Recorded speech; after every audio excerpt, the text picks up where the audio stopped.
កងកងស្ថិតក្នុងចិត្តខ្ញុំជាឋានគ្រួសុខជារមសាងសានសុខុមដែលខ្ញុំស្នេហាទេសភាពទាំងឡាយផ្សព្វផ្សាយគុណធាគឺជាគ្រឿងអលង្ការមករចនាសម្រស់កោះកង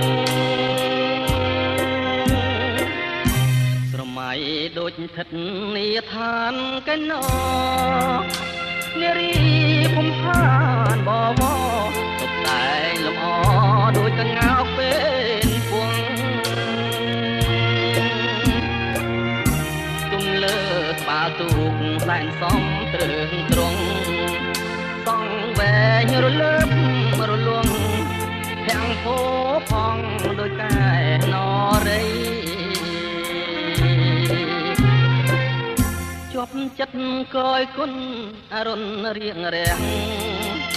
ទូកមីដេដាកំរប្រទេស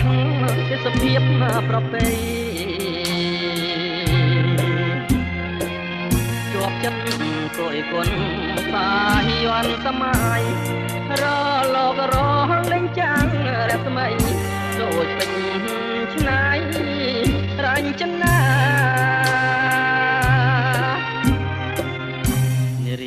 ស្លៀងពាំងឆ្លងពណ៌គ្រប់យ៉ាង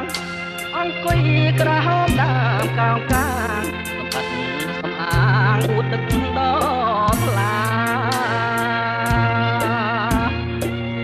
ខ្លះស្លៀងពាក់ខ្លីអាវស្ដើងសង្ហាពៀលផាត់មកប៉ះកាយាគប់នេត្រាបុប្ផាកងកង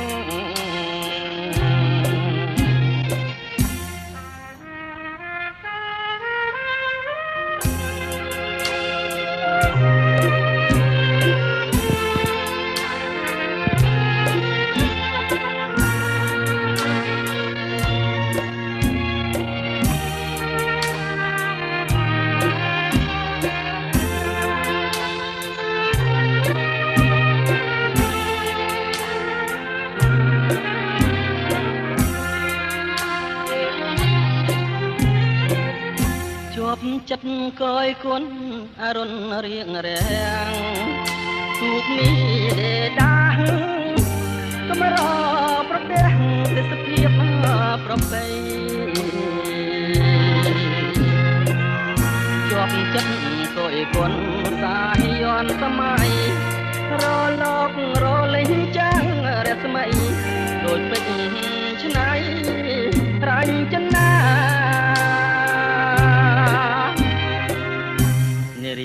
ស្លៀកពាំងឆ្លុះពណ៌ក្រុមយ៉ាងអង្គុយក្រហមដើមកោងកាងសម្បត្តិសំអាងអួតទឹកដល់ថ្លាខ្លះស្លៀងពាំងខ្លីអាវស្ដើងសង្ហាពៀលផាត់មកប៉ះកាយាគប់នេត្រាបុប្ផា